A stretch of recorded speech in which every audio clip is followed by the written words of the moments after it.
Benvenuti al Veneto in diretta, la rubrica Primi cittadini del turismo incontra ogni volta territori della nostra regione e i loro primi cittadini che raccontano storie di vita, storie di comunità, storie del popolo veneto che ha reso grande questa terra. Oggi vi presento il sindaco del comune di Ariano nel Polesine, lei è Luisa Beltrame. Sindaco, benvenuta.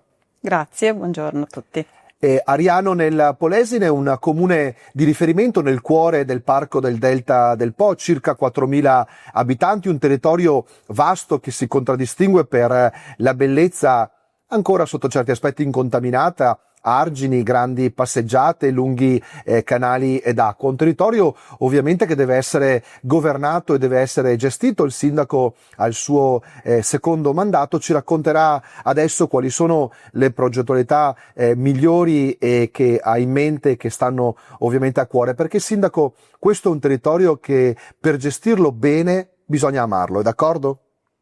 Concordo, ha detto esattamente una cosa corretta. È un territorio ampio, un territorio vasto, un territorio che si presenta sia da un punto di vista, diciamo, storico, naturalistico, ambientale, offre tantissime opportunità e tantissime possibilità.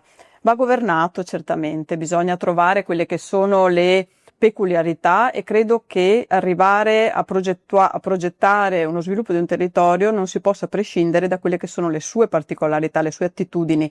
Quelle del nostro territorio sono sicuramente quella ambientale, quella turistica, penso anche a quella di tutto il settore dell'iticoltura, della lavorazione del pesce, della pesca, perché ci sono delle eccellenze che vanno sicuramente premiate e valorizzate in questo senso. Quindi il lavoro che stiamo cercando di fare è una promozione territoriale che veda, diciamo, valorizzati tutti gli ambienti che sono quelli appunto di tutte le frazioni e del centro storico, dal punto di vista appunto anche della visitazione naturalistica, ambientale, storica, come dicevo, ma anche cercare di dare quel valore alle aziende per cercare di far sì che i nostri giovani, i nostri abitanti, i nostri cittadini abbiano il desiderio e la possibilità di restare nel nostro territorio, perché questo insomma è un po' un obiettivo che stiamo cercando tutti di contrastare, che auspichiamo di poter offrire delle opportunità di vivere bene nel nostro territorio e di poterci rimanere.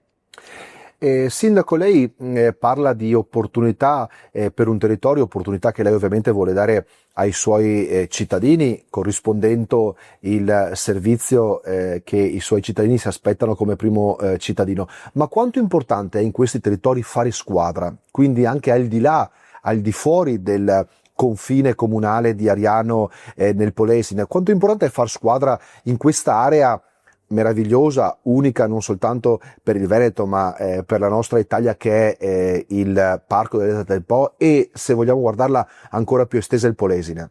È fondamentale oggi. Oggi direi che riuscire a creare delle progettualità che diciamo, che si compenetrino, che si bilancino e che possano essere, diciamo, fatte insieme agli altri territori ai comuni vicini del nostro territorio, è fondamentale. Ariano nel Polesine è il comune dal quale inizia il Parco del Delta. È un comune molto esteso, è un comune di quasi 50 chilometri che parte dalla frazione di Santa Maria in Punta, dove ha inizio proprio il Delta del Po, e arriva facendo un lungo percorso arginale di oltre 40 chilometri, arriva fino a mare.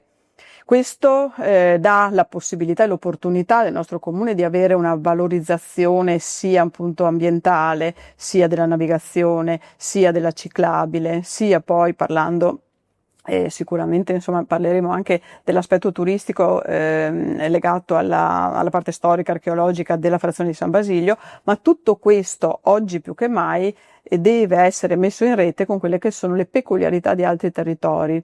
Penso per esempio agli altri comuni del Parco del Delta, che hanno una visitazione turistica prevalentemente balneare, e oggi il turista che viene nei nostri territori richiede più non solo una parte balneare, ma anche tutta una parte anche storica e di altro. Quindi Sindaco, purtroppo siamo arrivati al termine di questa rubrica. È molto bello sentire i racconti dei primi cittadini. Io la ringrazio per un racconto così fedele. Avremo modo di rivederci, di tornare sui temi e conoscere ancora più approfonditamente Ariano nel Polesine. Intanto do appuntamento a tutti i nostri ascoltatori alla prossima puntata.